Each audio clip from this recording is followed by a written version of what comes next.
Bonjour à tous et à toutes. Au moment de tourner cette vidéo, on est en avril, c'est le printemps et on pense déjà cet été aux vacances et bien entendu aux vacances à vélo. Alors cette vidéo est la première d'une série sur les vacances à vélo.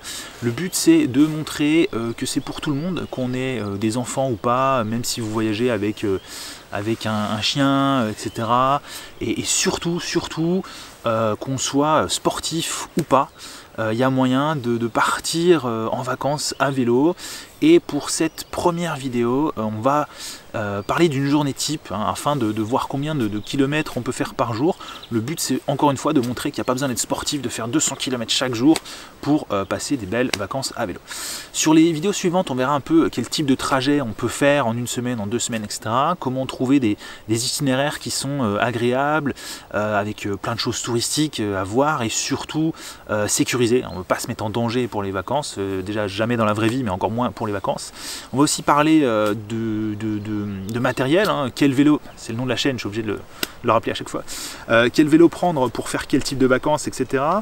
Comment gérer ce qu'il faut amener, les vêtements, comment stocker, etc. On parlera aussi du transport, est-ce qu'on fait des vacances 100% vélo ou un mix voiture-vélo ou train-vélo, comment gérer quel train, etc. Voilà, donc ça fait plein de choses à aborder, donc il y aura plusieurs vidéos, je ne sais pas encore combien, en tout cas celle-ci c'est la première, donc voilà, si vous tombez sur celle-là en premier, c'est la première que je publierai là-dessus. Ça dépendra aussi des questions que j'ai en commentaire, donc n'hésitez pas à poser des questions, j'y répondrai dans les commentaires avec plaisir, ou je ferai éventuellement d'autres vidéos si le sujet s'y prête.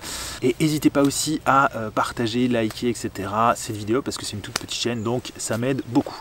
Voilà, alors comme je le disais, le but de cette première vidéo c'est de montrer qu'on peut faire des trucs vraiment sympas en vacances à vélo, même sans avoir une grosse expérience, sans être un athlète, etc.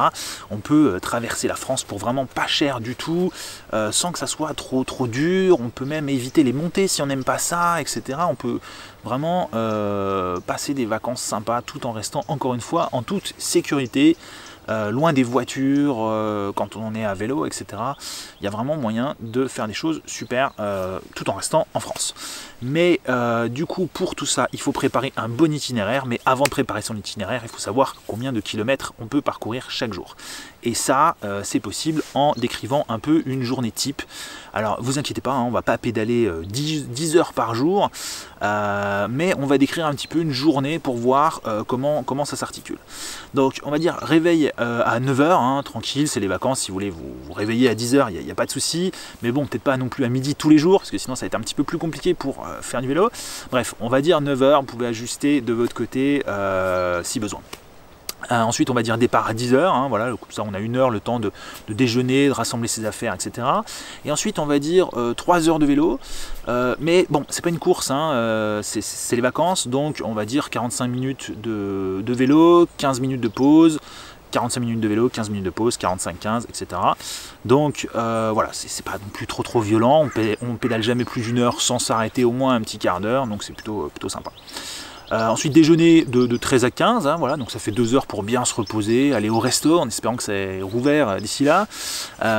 Et puis l'après-midi, donc on repart du coup à 15 h, on va dire 2 heures de vélo, dont 30 minutes de pause à nouveau, on rajoute toujours des pauses toutes les 45 minutes. Donc à 17 h on arrive, donc là visite ou repos, apéro, repas, etc. ce que vous voulez. Donc en tout, on aura fait 5 heures de vélo dans la journée, moins 1h15 de pause. Donc finalement, ça fait 3h45 à pédaler vraiment, et 3h45 à pédaler par jour, bon, ça va. Il faut avoir un petit peu l'habitude quand même, etc. On parlera dans une autre vidéo de tous les inconvénients et les risques du voyage à vélo, vraiment uniquement les points négatifs en fait. C'est prévu de faire une vidéo là-dessus.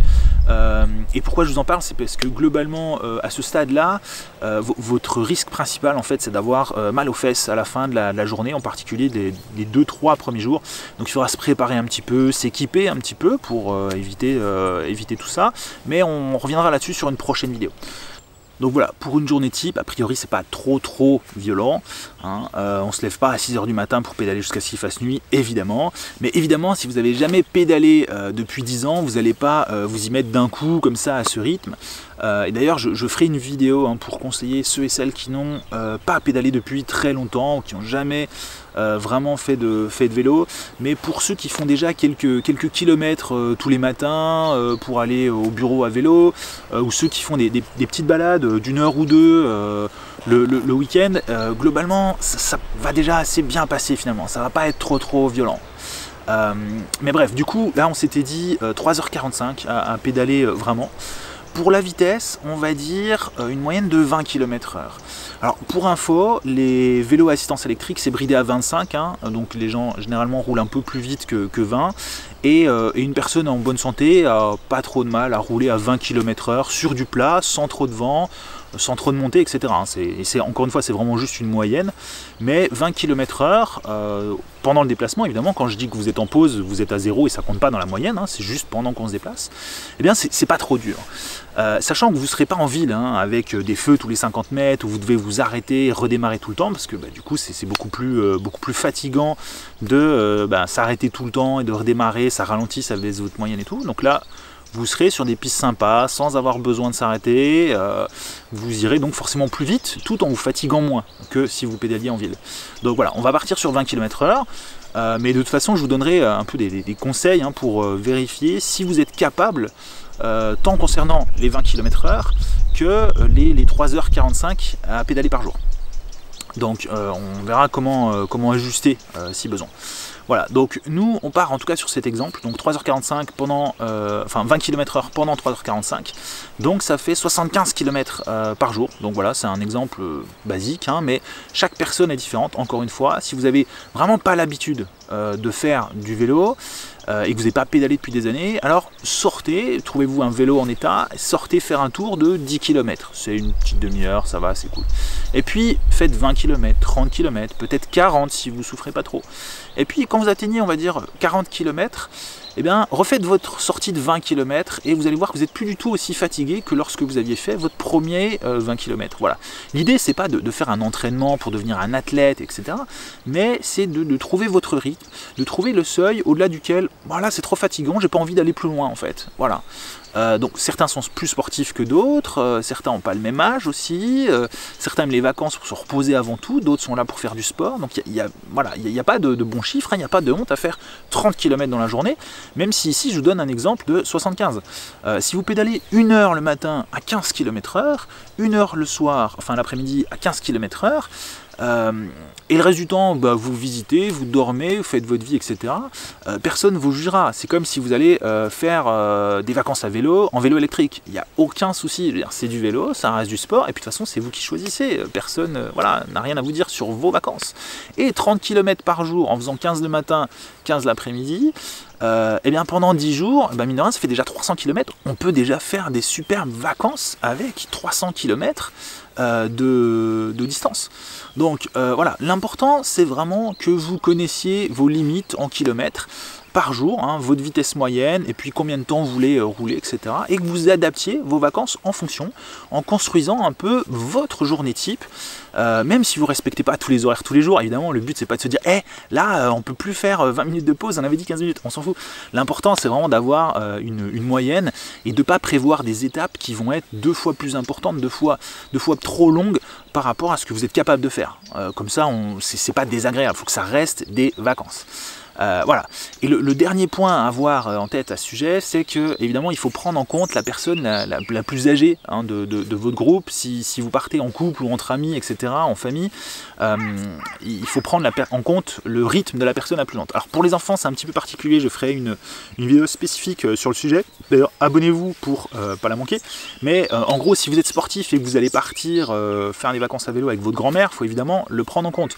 Alors, ceci dit, il y a plein de vieux qui tracent à vélo et c'est vraiment impressionnant. J'ai l'impression que c'est un sport où on vieillit pas en fait, c'est assez dingue. Mais bref, du coup, si vous partez avec une personne plus lente que vous, il faut évidemment prendre son rythme parce qu'elle ne pourra pas se caler sur le vôtre. En revanche, vous, il faudra que vous vous caliez sur le rythme de la personne la plus lente. Voilà. Une fois que vous savez combien de kilomètres vous pouvez parcourir par jour, on va pouvoir s'intéresser à où partir, comment construire son itinéraire, etc. Mais ça, ce sera pour la prochaine vidéo qui va sortir la semaine prochaine. Donc, eh bien, abonnez-vous pour pas la manquer. Encore une fois, j'ai l'impression que j'arrête pas de répéter ça, mais vraiment, abonnez-vous. Et puis, comme toujours, likez, commentez la vidéo pour la faire un petit peu connaître parce que c'est une toute petite chaîne.